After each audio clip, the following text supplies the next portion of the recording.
कनिका का सारा शरीर कांप रहा था। चेहरा सफेद पड़ गया था। वह फर्श पर गिर पड़ी थी। उसे कुछ समझ में नहीं आ रहा था। जाने कब तक वह उसी अवस्था में पड़ी रही। उसकी नींद टूटी जब डोरबेल बजी। वह किसी तरह उठी। उसने दरवाजा खोला। सामने तन्मय खड़ा था।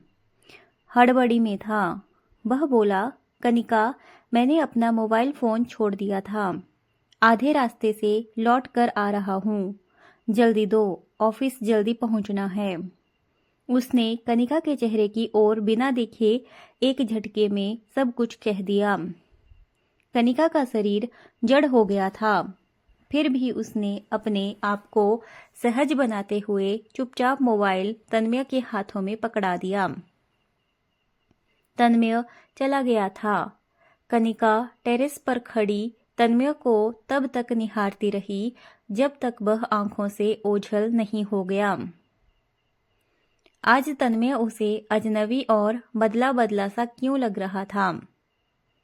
कनिका के ऑफिस में आज छुट्टी थी। इसी कारण वह आज घर में थी। छुट्टी शब्द ही अपने आप में एक खुशनुमा मौसम की तरह होता है। कल से ही उसने जाने कितनी योजना बना रखी थी। रात में सोते समय वह सोच रही थी, सुबह में तन्मय के जाते ही सबसे पहले मैं पूरे घर को व्यवस्थित करूंगी। इधर इतनी व्यस्तता रही कि चाहकर भी घर में समय नहीं दे पाई। फिर तन्मय की पसंद की कोई डिश बनाऊंगी। शाम में तन्मय के आने के बाद जब वह थोड़ी देर आराम कर लेगा तो उसे लेकर बीच पर जाऊंगी। आज शाम हम लोग समंदर की लहरों के साथ बिताएंगे। वर्कलोड के कारण इधर हम लोगों ने आपस में ढंग से बातें भी नहीं की हैं। आज तन्मय के साथ वो कसर भी पूरा कर लूंगी। चेहरे पर मुस्कान लिए जाने कब कनिका गहरी नींद में चली गई, उसे पता भी नहीं चला। किंतु यह क्या, पास खड़ी रमा उसे देख व्यंग्य से हंस रही थी। आज चैन की नींद ले लो, कल से नहीं ले पाओगी।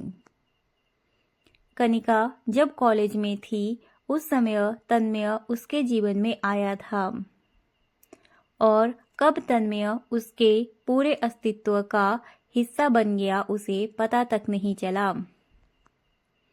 स्वभाव से बिल्कुल सपाट, अंतर्मुखी और प्रेम प्यार जैसे शब्दों के प्रति बिल्कुल उदासीन सी कनिका ने तन्मय को देखकर जाना कि किसी से प्रेम करना कितना खूबसूरत होता है। और जिस दिन कनिका ने अपने सारे दायरे तोड़कर तन्मय के समक्ष विवाह का प्रस्ताव रखा तो तन्मय सहर्ष तैयार हो गया। किंतु यह आसान नहीं था। दोनों को ही इस विवाह को अंजाम देने के लिए परिवार को कितना समझाना पड़ा था। उन्हें राजी करने के लिए दोनों ने एड़ी चोटी लगा दी थी। इसके लिए संघर्ष करते हुए 4 साल बीत गए। तब जाकर उनकी तपस्या पूरी हुई। तन्मय का कनिका के जीवन में आना मानो प्रेम के सागर में समा जाना जैसा था। विवाह के बाद विचित्र सी हो गई थी कनिका। एक पल भी तन्मय से दूर रहना नहीं चाहती थी। तन्मय की बाहों के घेरे ही उसकी पूरी दुनिया बन गई थी। किंतु मानव जीवन तो कठोर जीवन है। समय और परिस्थितियां हमेशा भावनाओं से अपने को बड़ा साबित करने में लगी रहती हैं। कनिका के प्रेम के बीच में बहुत सारी जिम्मेदारियों ने अपना स्थान बनाना शुरू कर दिया था।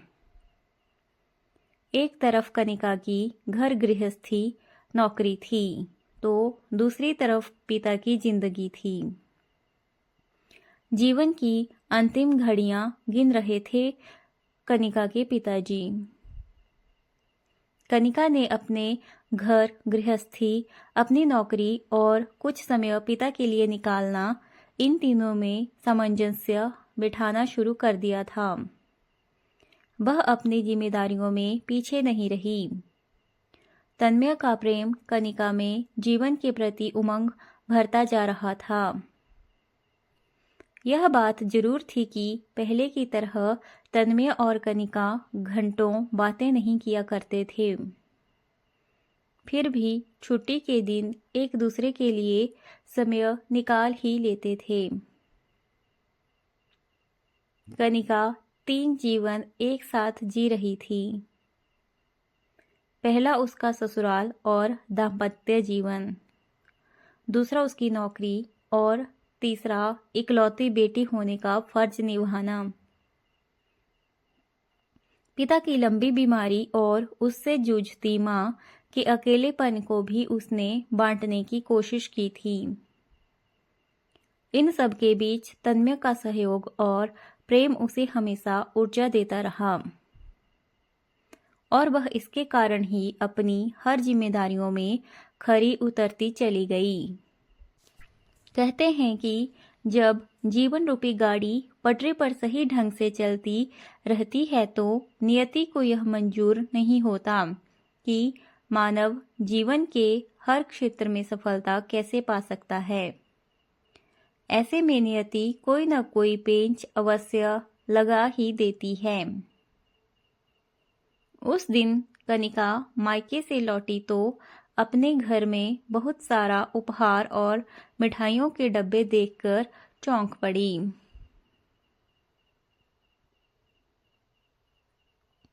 यह कहाँ से आया? कनिका ने तन्मय से पूछा। तन्मय ने बताया कि भाभी जी ने भेजा है। कनिका की आंखों में हजारों सवाल देखकर तन्मय ने उसे बाद में बताया, मेरे दोस्त की पत्नी है, बहुत पुराना दोस्त है। काफी अरसे से हम लोग मिले नहीं थे। उस दिन अचानक उसका फोन आया कि उसका ट्रांसफर इसी शहर में हो गया है। तुम नहीं थी, तुम अपने मायके गई हुई थी। उसने मुझे बुलाया था, मैं उसके घर गया।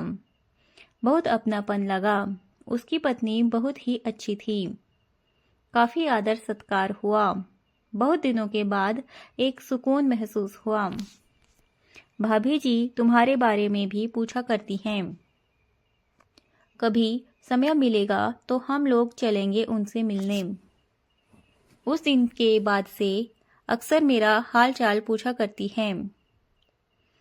तुम नहीं रहती हो तो मेरे खाने पीने के बारे में भी पूछ लेती है। बहुत अपनापन लगता है।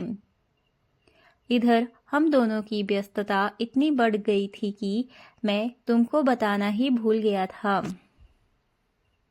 कनिका के मन में यह बात जरूर कौंधी कि तन्मय की यह आदत थी कि छोटी से छोटी बात भी वह उसके साथ शेयर करता था। कोई भी बात हो वह उसे जरूर बताता था, किंतु इस बात को उसने क्यों नहीं बताया? वह मौन रही। भाभी जी का आना जाना और उनके उपहारों की संख्या बढ़ने लगी थी। वह वैसे समय पर ही आती थी जब कनिका घर पर नहीं होती थी। कनिका के दिनचर्या में एक बात और शामिल हो गई थी। तन्मय का बार बार भाभी जी का बहुत ही बढ़ाई करना। उनकी बातें वह बड़ी दिलचस्पी लेकर करता था। अक्सर उनकी सुंदरता और गुणों का बखान करता था। भाभी जी को बिना देखे ही कनिका भी उनसे प्रभावित हो गई थी और एक दिन उसने भाभी जी से मिलने की जिद पकड़ ली। जब वह भाभी जी से मिली तो बड़ी विस्मय सी भाभी जी को देखती रह गई। न वह उन्हें सुंदर लगी और न भाभी जी में उसे कोई गुण दिखाई पड़ा। वह पूरे दिन उनके साथ रही और उन गुणों को ढूंढती रही जिसके बारे में अक्सर तन्मय बताया करता था। उसे लगा कि कुछ ना कुछ तो जरूर है जिसके कारण तन्मय उनकी इतनी तारीफ करता है। तन्मय के प्रेम में अंधी कनिका का सिर्फ इतना ही दिखा कि वो कोई महिला है जो तन्मय का बहुत ही ख्याल रखती है, बहुत केयर करती है। इसीलिए वह महिला कनिका को भी अच्छी लगने लगी। तन्मय के प्रेम में विभोर उसका हर पसंद कनिका को पसंद बन गया था। उस दिन छुट्टी के दिन तन्मय के मोबाइल का छूट जाना और बार बार रिंग होना या फिर मैसेज के आने का रिंगटोन बजना कनिका का ध्यान आकर्षित कर गया। वह दौड़ कर गई कि आवाज कहां से आ रही है। तन्मय का मोबाइल देखकर वह चिंतित हो गई कि आज मोबाइल के बिना उसे कितनी परेशानी होगी। किंतु बार बार मैसेज आने से उसकी चिंता जिज्ञासा में बदल गई और जब उसने तन्मय और भाभी जी के प्रेम प्रसंग के बारे में जाना तो उसे लगा कि वह ऐसे अंधेरी जंगल में है जहां से वह कभी निकल ही नहीं सकती। एक पल में पूरा जीवन खत्म। फिर तो जिंदगी यंत्र की तरह बिना रक्त मांस बिना सांस के चलती गई।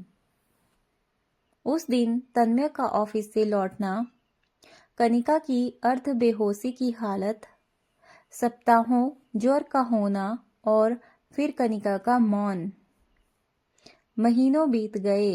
एक तरफ तन्मय कनिका के मौन से विकल था, दूसरी तरफ कनिका अपनी जिम्मेदारियों के प्रति उतनी ही अडिग थी।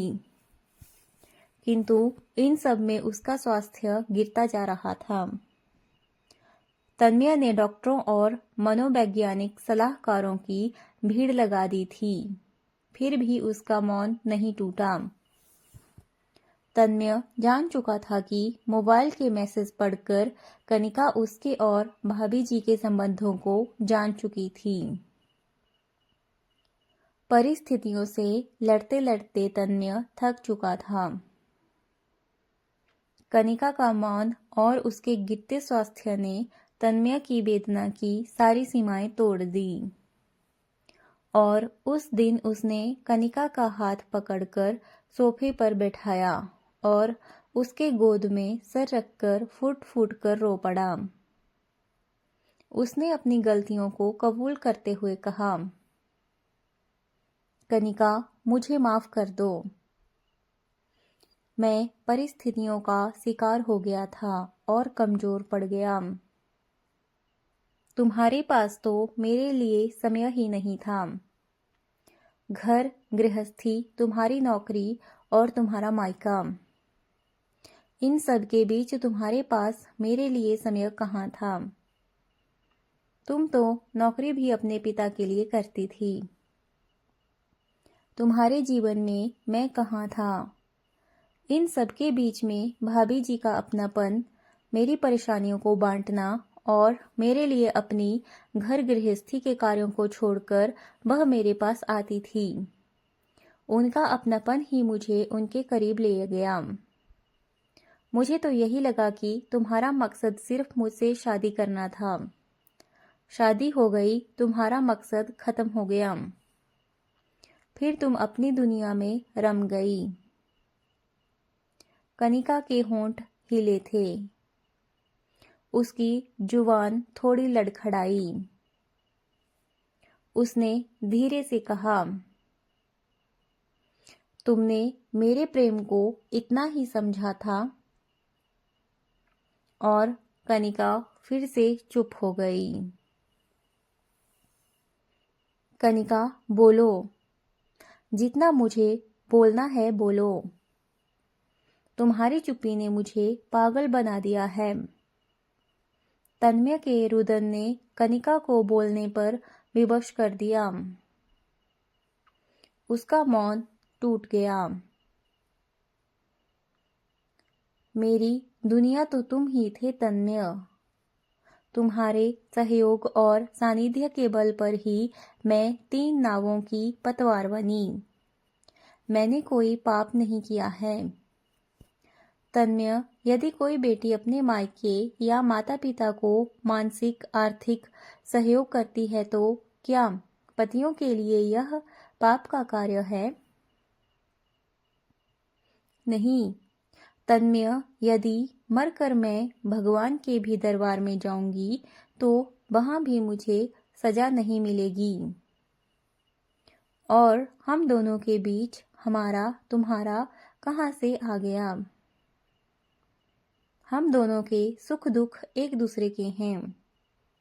तुम्हारे मन के भीतर इतना कुछ चल रहा था, किंतु तुम्हारे प्रेम और सहयोग के कारण मुझे तो इसका भान भी नहीं हुआ। कम से कम तुम तो खुलकर मुझसे कहते। पति पत्नी के बीच पारदर्शिता होनी चाहिए। अगर तुम्हारी नज़र में यह मेरी कमियां थी तो मुझे सही मार्गदर्शन तुमने क्यों नहीं दिया? मैंने अपने घर परिवार की जिम्मेदारियों से कभी मुंह नहीं मोड़ा, ना कभी तुम्हारे जीवन को अस्त व्यस्त बनाया, किंतु तुमने तो मेरी पूरी दुनिया ही छीन ली। एक बार खुलकर कहा तो होता। जिन पतवारों को मैंने पकड़ा था तुम्हारे लिए सारे फेंक देती। तुम तो मेरे कार्यों में सहयोग देते रहे, फिर मैं तुम्हारे मन का विरोध कैसे समझ पाती?